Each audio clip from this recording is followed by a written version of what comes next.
This topic just keeps popping up. Let's start off by saying Barakatah Yahweh, Bahashem, Yahushai, Bahashem, Rachak Wadash. Welcome to another live lesson. I was watching a video the other day. Elder Apostle Gabar was going into different info back, about Colin Powell and the micro C-hip, and there was something else he had said in it that had that he mentioned the video that I had done, years ago, and I think that was like 2012, 2011, around there, and pretty much there was a lot of information in it, and I wasn't sure if I still had it, because it was impossible to remember all that information. But I actually found it. I had it stored, I had it stored, put it like that. And pretty much I watched it, and what I did was I uploaded it to Odyssey. This is my Odyssey page. I put it on. I put it in the description box. Lord's will, if I remember, I'll upload it to my Rumble page. I haven't really put too much on the Rumble page, just one video, I think. I just keep forgetting that I have it. So Lord's will, I put it on there and push that. But I have 3 parts here. It's mostly just information. There's a couple of precepts. There's not a whole lot of precepts, but it just goes into a brief history of the origins of the micro C-hip. And I definitely can't upload this video to YouTube because they'll strike it quick, because there were some things that were said. But one thing I want to do, Lord's will, is get into a lesson dealing on the pretty much the purpose for the micro C-hip, which we already know it's to control the world and many other things, but also used as a tracking device. And in the midst of it, in the video, I'm not sure what part, I also mentioned Elder Bishop Ayatun's page. This is an old page, GMS Prophecy Soup. And I mentioned a series of videos that he did on here that also went into the C-hip. He did a good job on it. I was watching part of it just now before I got started. So Lord's will, I can go back, finish watching it, download these videos from here, and put them up on Odyssey. Hopefully they don't take it down before I get a chance to do that. So I did put this in the description box. You could go here. These are old videos, as you can see, 7 years ago. And I forgot why he stopped uploading here. I'm not sure if he got a strike and wasn't able to, or whatever the case may be. But there you go. So what I wanted to get into, because as I was watching the videos here on the brief history of and the origins of the micro C-hip, there was a particular point that came up dealing with the census. Now, what is a census? So let's look it up. All right, census is an official count or survey of a population, typically recording various details of individuals. And this is pretty much what they want. And in the late 1800s, they had put into legislation something that set up the census, and the census was put into law in 1902. And then eventually, later on, 1935, what happened? They put in the Social Security Act, which became a Social Security number, which, unbeknownst to the people, it was pretty much set up for tracking people's movements. And in these videos here, we went into the whole brief history of the machines that were set up, what was set up, or the role that was set up in establishing computers and the micro C-hip. So if you get a chance, you go watch it. It's not mandatory. If you want to watch it, you go watch it. I don't think everybody's going to get into it because it's just pretty much information. There's a couple of precepts, not a whole lot, but it is what it is. So what I want to get into is the census, because as we read here, census is an official count or survey of a population, typically recording various details of individuals. Now, there is a census that was taken for the warriors of Israel, meaning the military men. And that was the only time you were allowed to count, the Israelites, which was the men that went to war. That's why it says here, the census of Israel's warriors. That was like the only time it was allowed. Salaki for a minute. All right, but what I want to get into is King David. It says here, the census taken. King David numbered Israel, and the Heavenly Father got really upset with him. And so much so that even Joab was pretty much upset with the fact that King David gave him an order to number Israel. All right. So let's get into it. 2 Samuel 24:1. And again, and this is the reason why they set up this whole system. And again, the anger of the Lord was kindled against Israel, and he moved David against them to say, go number Israel and Judah. So you have individuals that get upset because in this particular verse, it says that the Most High moved David to do this. And in 1 Chronicles 21:1, it says, and Satan stood up against Israel and provoked David to number Israel. So they said that's a contradiction. No, Satan works for the Most High. The Most High sent King David. The Most High sent Satan to provoke King David, to do these things, to number Israel. Let's go real quick to Psalm 78. Just bear with me. Psalm 78, and then when you go to the council in the heavens of the council on who was going to persuade Ahab to fall, you had the angels on the right hand side and you had the angels on the left hand side, because they both work for the Most High, the righteous and the wicked angels. Let me see if I can find this one particular verse, and if I can't find it this way, I'll do it the other way.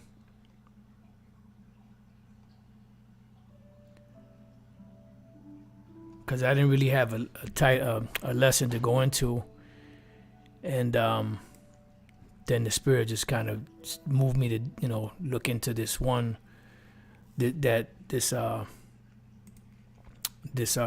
video, and then it just gave me the idea to upload them here and then to do the lesson. So let's go to Psalms 78 and 50. He said 49. He cast upon them the fierceness of his anger, meaning upon the Egyptian armies, wrath and indignation and trouble by sending evil angels among them. So the Heavenly Father was the one that sent Satan to do his bidding upon King David, to provoke King David to number Israel. So it says, for the king said to Joab, the captain of hosts, this is back in 2 Samuel 24, which was with him, go now through all the tribes of Israel, from Dan even to Beersheba, and number ye the people, that I may know the number of the people. And Joab said unto the king, now the Lord thy power add unto the people how many soever they be, an hundredfold, and that the eyes of my lord the king may see it. But why doth my lord the king delight in this thing? Right? It says, notwithstanding the king's word prevailed against Joab, because he was an authority, and it was pretty much the Lord that wanted this to go down. And against the captains of the host, and Joab and the captains of the host, none of them could persuade him, went out from the presence of the king to number the people of Israel. And this is pretty much what Esau is doing. And I remember years ago when the census would come to the door, I wouldn't answer the door. I don't know why. I just wouldn't answer the door. I wouldn't tell them, the number of people that were there. For some reason, I just didn't feel comfortable, and I just, the Spirit was on me not to ever give them the number of people that were living there, or to answer the door. It says they passed over Jordan and pitched in Aroer on the right side of the city that lieth in the midst of the river of Gad. I'm just trying to jump through here. 24:9. And Joab gave up the sum of the number of the people unto the king, and there were in Israel 800,000 valiant men that drew the sword, and the men of Judah were 500,000 men. It says, and David's heart smote him after that he had numbered the people. And David said unto the Lord, I have sinned greatly in that I have done. And now I beseech thee, O Lord, take away the iniquity of thy servant, for I have done very foolishly. So if this is the case, and there's examples in the scriptures of not numbering Israel, why do these devils persist on, having a census? Because they're not connected to the Most High like that. They're defiant to everything that the Most High does and says. Psalms 50:16, but unto the wicked the Most High saith, what hast thou to do to declare my statutes, or that thou shouldest take my covenant in thy mouth? This all contained within the book, right? Seeing thou hatest instruction and castest my word behind thee. So pretty much they hate instructions and they cast the word of the Lord behind them. So why do they do this? Because they are not connected to the Father. They are the wicked. They're going to do things in opposition to the Most High. Okay? So no matter what, you're not going to get these devils to do the right thing. They were programmed and wired to do the wrong thing. And it's not you that's going to come and change the Most High's creation, which is what these devils are trying to do. So let's see what else we got.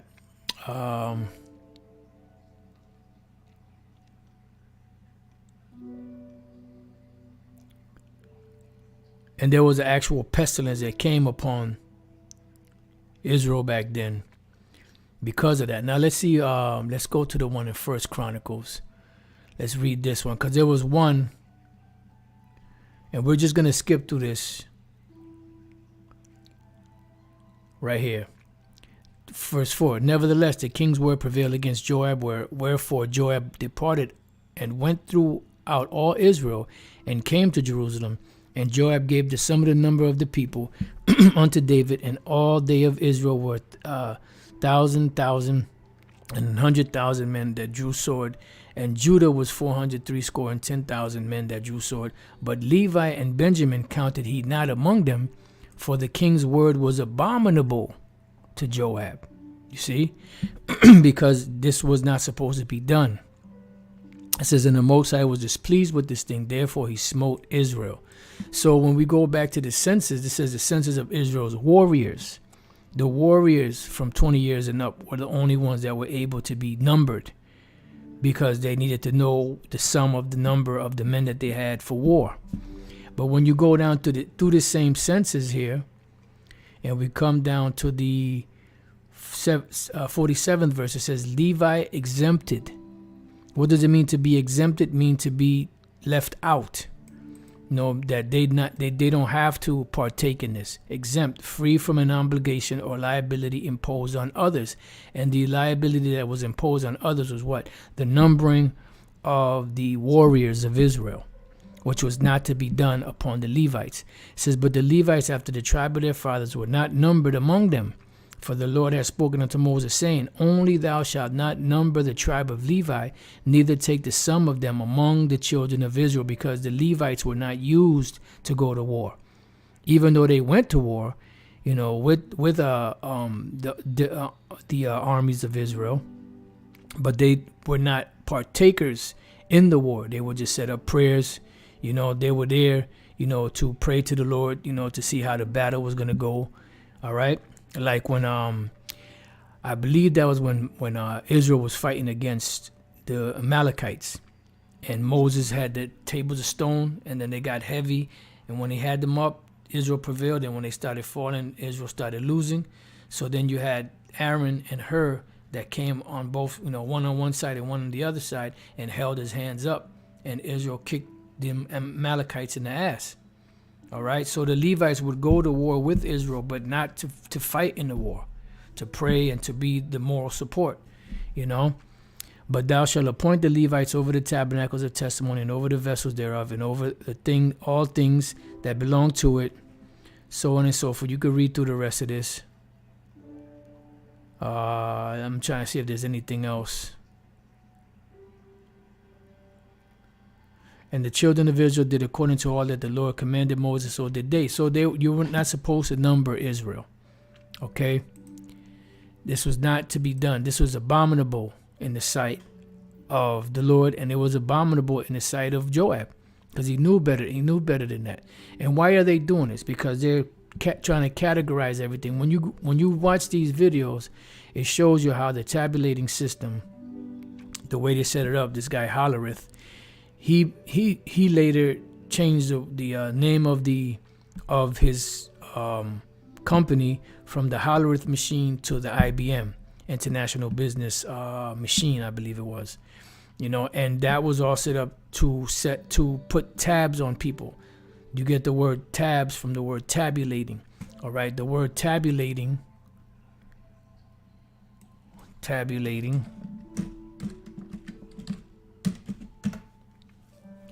tabulate, arrange data in tabular form. All right, and let's go to tabular.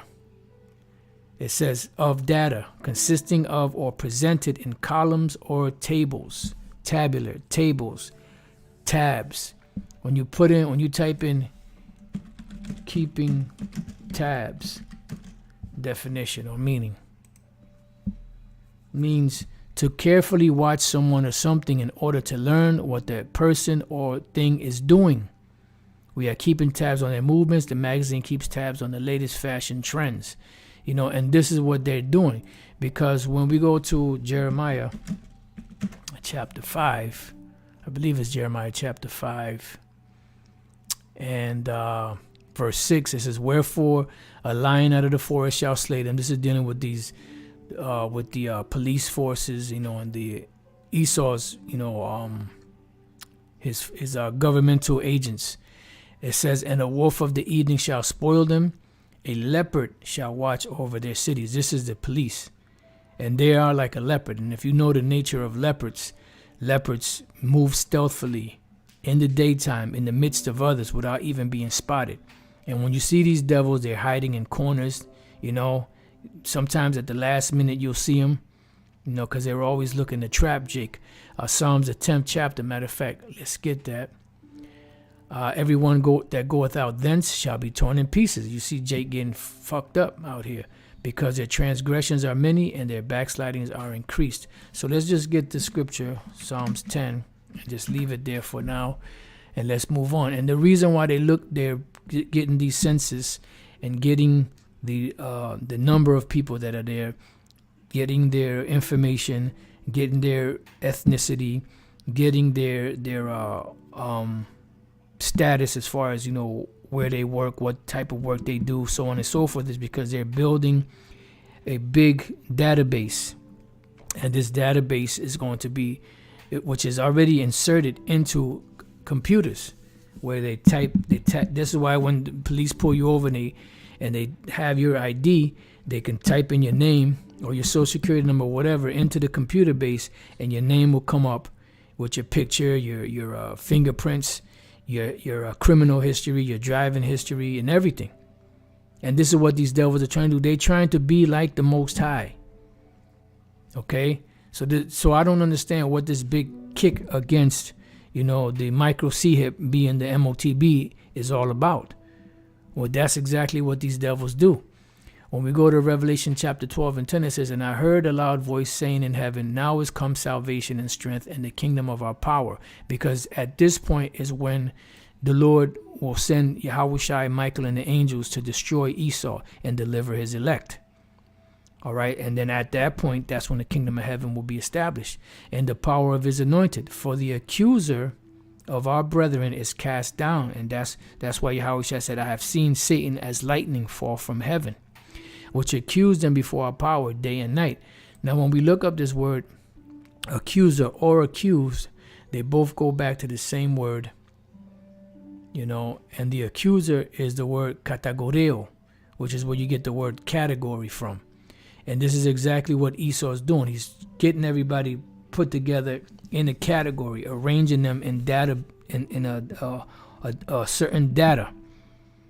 And this is what the whole digital system is all about. The IOB, Internet of Bodies, Internet of Things, IoT, so on and so forth. It's all about putting everyone into categories. All right. This is why you had your red list and your blue list and your yellow/green list, because they already know, that there's a certain amount of people that are just gullible, which is the majority of people on the planet. But then there's a certain amount that are rebellious, that will not conform. So now that they have the statistics, now they can, they know what to do next, because they're constantly counseling and having what they call think tanks on how best to take the people down, because they rather do it by way of the people just willingly do it. But they know they're going to encounter problems when it comes to the ones that, that know what the hell is going on and that are not gullible like these sheep. So Catagoreo says to accuse before a judge to make an accusation of an extrajudicial accusation. So they're pretty much accusing us, but they're also categorizing us, into this data system that they have going on. This is pretty much the system of the beast. Now, I thought about this yesterday. I was going to do a lesson, but the spirit really wasn't on me. But in the movie Escape from LA, right? You have something known as the World Code, right? And you can watch the video. It should bring it out. But it says, what is the World Code in Snake Plissken? It says, however, when the president's attempt to activate it, he learns it is not the real box. Snake reveals that he switched the box with a fake and promptly uses the code 666 to wipe out all technology in the world. So this is their number, the number of the beast, his MARK, the name. This is all synonymous with it. And it's no coincidence that the whole system of Esau is set up under a UPC code. And this UPC code was invented off of another patent that this individual George Laurer, put together based off of someone else's technology. He built upon it. All right, when you type in George Laurer, he has a middle name. This is the devil right here, right? You go to Wikipedia. It says George Joseph Laurer III was an American engineer of what? IBM, and the International Business Machine, which was started by Hollerith. It was known as the Hollerith machine, later changed to the IBM for the purpose of keeping tabs on people. It says at Research Triangle Park in North Carolina, he published 20 bulletins, held 28 patents, and developed the Universal Product Code, UPC, in the early 1970s. He devised the coding, and this is important, coding and pattern used for the UPC based on Joe Woodland's more general idea for barcodes. So the individual Joe Woodland had the idea for the barcodes. So what he did was he invented something called a UPC code and incorporated this individual's idea into that whole system. All right. And then you can see it right here. And if you look at the UPC code, right, you have the number 6 here, and this is it, right? This is the number 6. And you see it's 2 thin lines. Then you have, different numbers have different lines. Some of them are thicker, some of them are thinner. But these 2 lines here represent the 6. See how they are? This is the same thing you have at the beginning, in the middle, and the end. This is 6, 6, 6. So their whole system is based off of the number of the beast, or the name of the beast, or the MARK, which is 666. There's a reason why Bill Gates has something called, the pattern that he has is 060606. Well, it's 06, it's not 66. It's the same shit, because 0 times anything equals nothing. 0 times 6 is what? It's not. It's the same thing. You don't. It's 6 times 1 is 6. 6 times 0 is nothing. There's nothing there. And then when you take those 3 zeros out, you still have the 666. All right. So let's go back. X out of that. So this is where the whole system came from. All right. When you go to, even here it says the universal product code has bit patterns at the beginning, middle, and end of the barcode called guard bars. All right. So they're called guard bars. And these have been interpreted as the digit 666, which it is. It's not. What's there to interpret? The number 6 on the barcode is the same as these. They're just elongated because, as it says here, they're guard bars. You know, it says Universal Product Code was developed by Laura while at IBM. And the same way that whole system was set up to keep tabs on things, products, is what they're doing now, because everyone in the world that is not a part of the international banking families is a product, is a commodity. This is why the birth certificates are sold on the open stock market. All right. It says these have been interpreted as a digit 666. When he first developed the code, Laura noticed that the digit 6 appeared several times and that this might be interpreted as a number of the beast. Fuck out of here. They did it on purpose. Like he's just such a scholar in the scriptures that he said, oh, you know what, this reminds me of 666. No, I can't, get the fuck out of here. So why didn't he change it then? Fuck out of here. As his daughter was studying the book of Revelation, oh boy, his daughter, when the code started to appear in stores, there were protests and an urban legend developed. Laura addressed this on his website. Answer, yes, they do resemble the code for a 6, and every parity 6 is 1 module wide black bar, 1 module wide white space, 1 module wide black bar, 4 module white space. There is nothing sinister about this, nor does it have anything to do with the Bible's market, MOTB. Well, that's what he says. And remember, they have something known as plausible deniability. So the accuser of our brethren, categorial, is to set everything up into categories. All right. And why is that? It says an accuser, a name given to the devil by the rabbis, and the devil is Esau. It's not talking about the spiritual demon Satan. And then you have kata, which is upon or according or after, and then you have agora. So category, which is the marketplace. So the word category, categorical, or accuser all goes into what? Into the marketplace. What is the marketplace used for? Business. And it's not a coincidence that it was called the IBM, the International Business Machine. I believe it's International Business Machine, which international comprises of the whole earth. You see? Let's go real quick to Revelation 3 and 10. It says, because thou hast kept the word of my patience, I also will keep thee from the hour of temptation, which shall come upon all the world to try them that dwell upon the earth. So the word world and the word earth both go into the whole entire planet, the whole entire globe, that are going to be on this digital system. And as you heard Elder Pastor say, those people that are in remote areas that are not a part of the system, it doesn't include them, because they've been self-sustaining that way for ages. So that doesn't include them. It includes everyone that is a part of this whole system, the rat race, people that live in these major cities that are part of the grid. All right?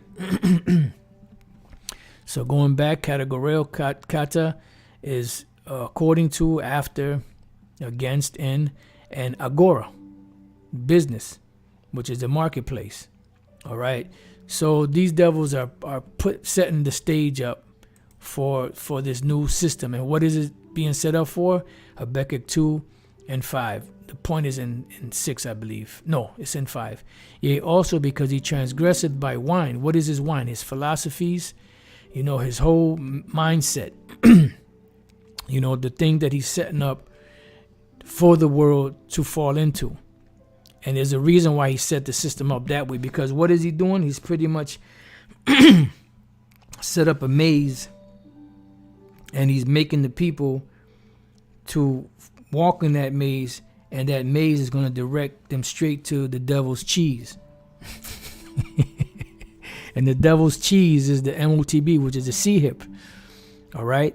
And that's what they're doing, because they're maneuvering this whole thing. They're not letting you walk in the maze and figuring it out.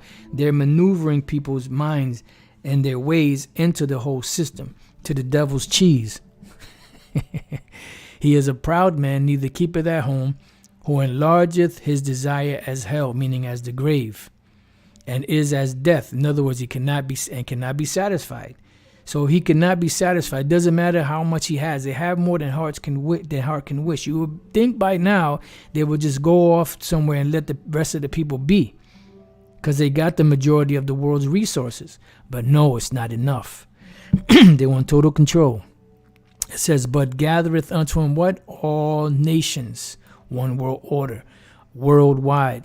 The whole system of the MOTB, this whole digital system, the hour of temptation, it's all being set up to gather all nations upon the whole world, upon the whole earth. It says, and heapeth unto him all people. Why? Because they want to establish the so-called New World Order. Now, let's go to the back of a dollar bill.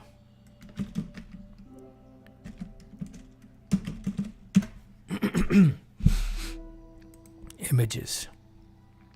Let's see if we can find a good one. I want a good one. Let me see if this is...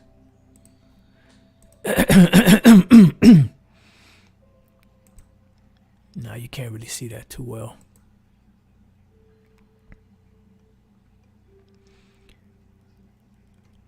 Let's see.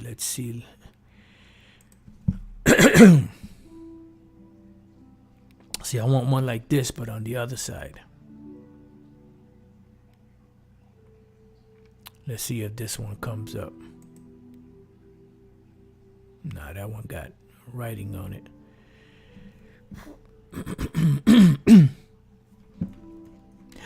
Let's see.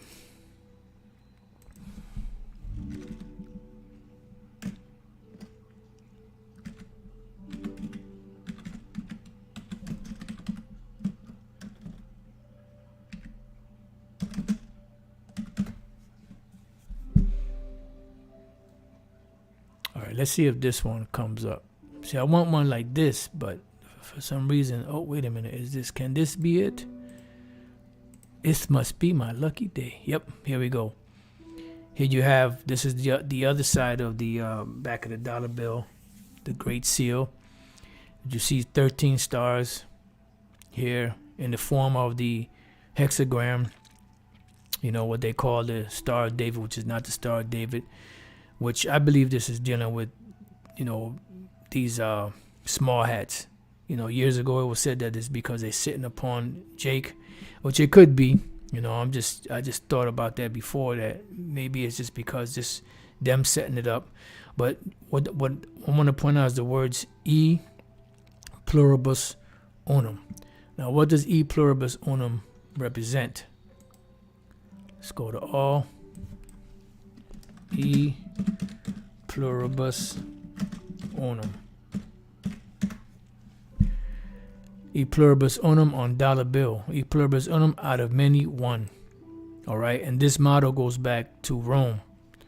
All right, so that's another way that they're set up and established as the Roman Empire. So e pluribus unum means out of many, one. So we're reading here in Habakkuk that they're heaping unto themselves all nations. They gathering all nations and heaping unto them all people. E pluribus unum, out of many, one. And what does that go back to?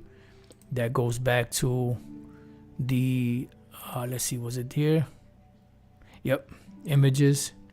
That goes back to their claim to fame here,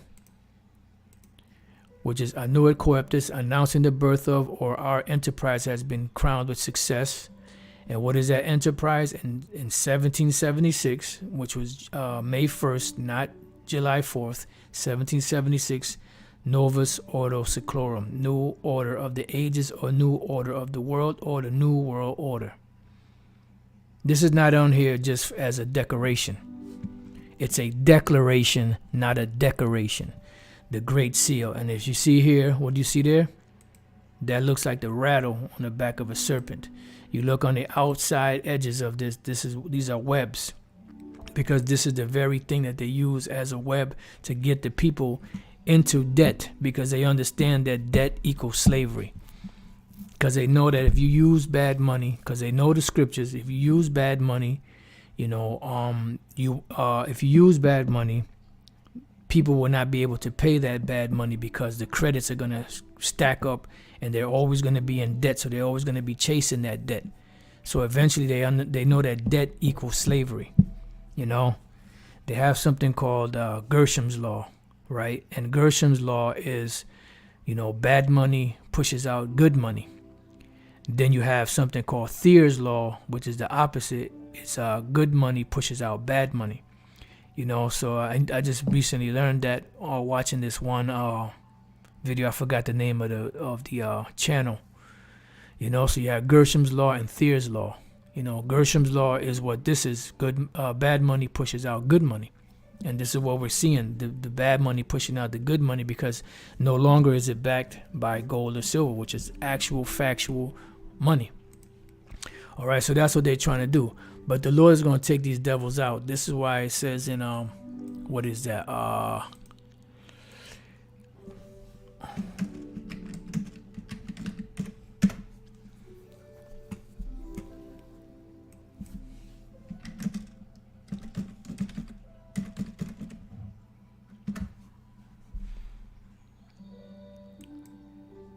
Okay, I wrote the wrong thing. And he said unto them, this is Luke 10:18, and he said unto them, this is Yahweh Shai speaking. Matter of fact, let's do the red letter. And he said unto them, I beheld Satan as lightning fall from heaven. This is not talking about the spiritual demon Satan. And this is why these so-called Christians, Renaissance Christians, get all confused, because they see the word Satan and they don't understand the meaning of words. Satan just simply means adversary. The adversaries of the Lord are these Edomites. These are the top staunch adversaries. So Yahweh said, I beheld Satan as lightning fall from heaven. And when we go to Revelation, the 12th chapter, and the 9th verse, and the great red dragon, which represents the whole beast system of Esau, was cast out. That old serpent called the devil and Satan, which deceiveth the whole world, he was cast out into the earth, and his angels were cast out with him. And there was found no more place in heaven. Why? Because those planes that they're going to be in to fight against the Lord are going to be devastated, eviscerated, destroyed out of the air by Yahweh Shai and the angels, Michael and the angels. All right? So that's pretty much the main point. I mean, you could read Psalms, the 10th chapter, which goes into how these devils are they're doing this in secret and, hoping to catch Jake in their net, because it's all about catching Jake in the net, So they're committing all kind of crimes, man. And the Lord is going to judge them for them. Let me see. The young elder put, E pluribus unum was a motto proposed for the first great seal of the United States by John Adams, Benjamin Franklin, and Thomas Jefferson in 1776. A Latin phrase meaning one from many, right? And it goes back to Rome. All right. So with that, I pray that you brothers and few sisters have been edified. To the next time I say, Shalom.